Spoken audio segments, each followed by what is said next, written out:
Overwatch is a game that looks very simple on the outside, and when you first play it, it even feels that way. It usually isn't until you spend a significant amount of time on ranked that you realize there's more depth to the game than you thought. This depth can range from very obvious things such as combining ultimates all the way to changing the way you use your hero's kit, next to the blatant improvement in mechanical skill of course. In today's video, I'd like to count down 5 basic mistakes that I've seen people do on ladder when I played on rank 60 in Season 1, to Platinum and Diamond in Season 2, and even now in Low Masters in Season 3. So without further ado, let's get right into it. Let's kick things off with the most basic and atrocious thing to get wrong, particularly in higher ranks: basic counters. You'd think that a person who has leveled their account up several hundred times and achieved a diamond rank or higher would grasp onto the simple foundation that Overwatch is built on. Well, team play for one thing, but basic counters for another. I've lost count of the amount of times I lost games this season alone because either nobody would pick up a Zarya to counter the ever so popular D.Va picks in Season 3, or nobody would bother helping me take said D.Va down when I already went out on my way to pick up the Trank Meltor Incarnate Zenyatta. Knowing how to counter heroes that give you trouble is quite important in Overwatch. The problem is that most people usually don't go out their way to pick up a counter because they don't perceive said hero to be effective,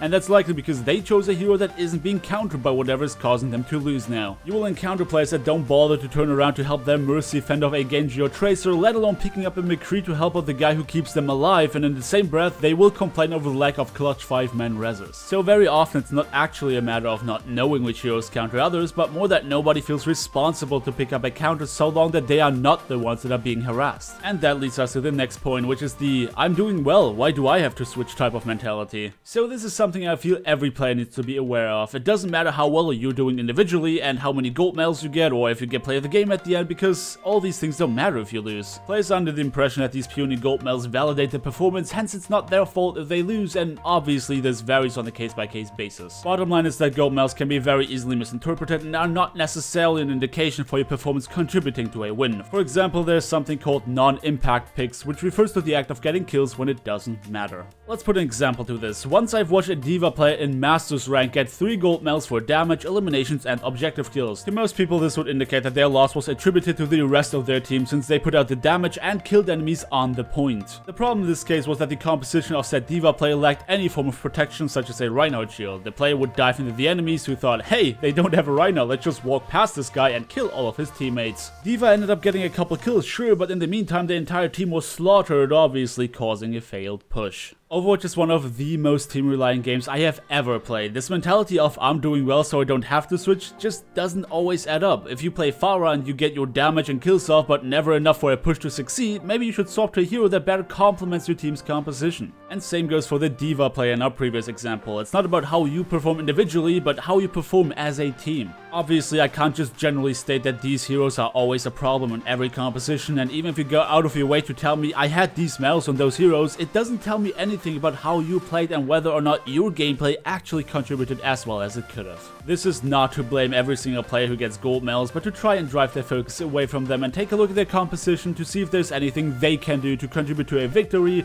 rather than a high personal score. Next up on the list is a lack of focus. This mainly goes up to DPS players, but there are also a lot of circumstances where the entire team lacks focus. It happens very often that players are just waiting for an opportunity to see an enemy player out of position and punish them, and that is good. That's exactly what you're supposed to be doing. However, a lot of teamfights that go outside of the generic behind Reinhardt back and forth are not being handled optimally. For example, when you face off against a dive comp, if a Winston dives into your group, everyone turns around to take down the Winston. Allowing flankers to just get into your setup and do as they please can very quickly cause you to lose an engagement when those players just charge their ultimate on you and disengage, or even worse, manage to take down a support and get away with their life. But there are also types of brawler style compositions that are very up in your face, and they will usually be running a Zarya. Now in lower ranks I've seen people shy away from attacking her because they didn't want to charge her through a shield, but what's happened just way too often recently to me personally is my team straight up ignoring an enemy Zarya even when they call out to focus her as mate. Something you guys gotta be aware is that Zarya is a massively high priority target in teamfights. In a lot of circumstances you want to make sure you just burst through her shield and take her down before anyone else. A Zarya that goes uncontested will majorly contribute to her team's survivability while only getting stronger the longer the teamfight lasts. You always have to make sure you analyze the enemy composition composition relative to your own and figure out which targets are high priority. Saying always go for supports first, or even me saying always go for Zarya first, would simply be wrong. This is where your own judgment is requested. You gotta find out which part of the enemy composition is either easy to take out quickly, or which heroes create the foundation of the enemy composition so you can focus them out first. There is no tutorial in the world that will go through every single composition and every single playstyle to tell you which heroes you have to attack first, so only experience and an analytic mind will help you there. The next point is something I bet all of you have experienced before, and that's being indecisive. It just happens way too often that players will stand in the choke and poke back and forth, especially for the attacking team in this scenario. It is important to show dominance and confidence. Players often wait way too long in hopes for an enemy to be out of position and take them out to initiate a push. Being indecisive in a lot of circumstances can cost you the round because you're not putting any part of the enemy comp under any sort of pressure. Any damage you poke out through your Reinhardt shield can easily be healed away, and the longer this whole thing lasts, the more likely the enemies are to have their ultimates by the time you do get your lucky pick and initiate. While yes, attackers have the spawn advantage on the first point, it also means that your team straight up functions as cannon fodder to the enemy ultimates if you die needlessly before you even engage. There are very simple tactics to get around chokes. A dive comp can work really well, for example, but that requires a lot of coordination. Another thing you can do is have a high mobility hero bait out a Mei wall if it is a Mei that gives you trouble, and then have lose your speed boost the entire team through the choke. It's important to try and overrun the enemies by going full force onto a specific target to quickly give your team the numerical advantage in a situation that is actually favorable for defenders. For point B assaults, where you have more than one way of approaching the objective, you should take advantage of different routes if the first one failed repeatedly. Bottom line is that it should not be a support that runs in first to finally get their team to follow. The entire team has to move together, tanks in the front and the rest very closely behind. If you let your tanks run in first and don't back them up, they'll become more hesitant the more often your push has failed, so don't just try to put all the blame on them. As always, it's a team effort.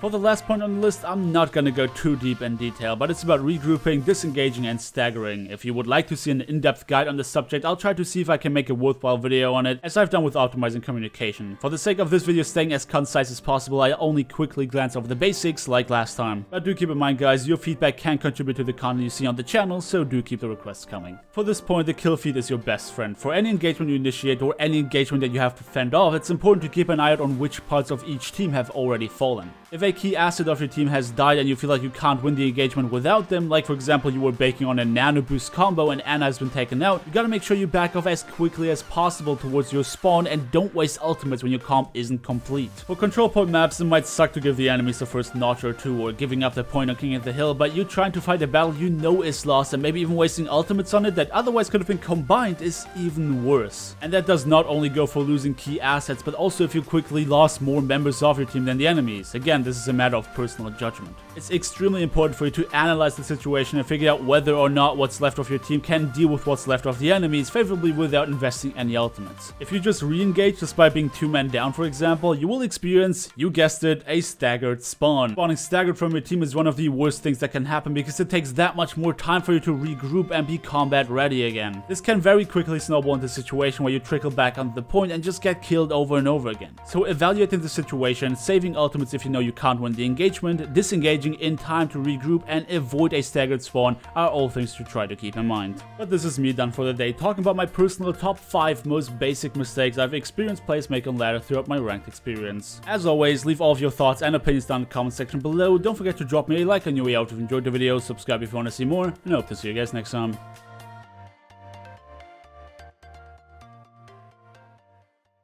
Kill roll. Good Got this? Yes, fucking yes. Woo! Well played, guys.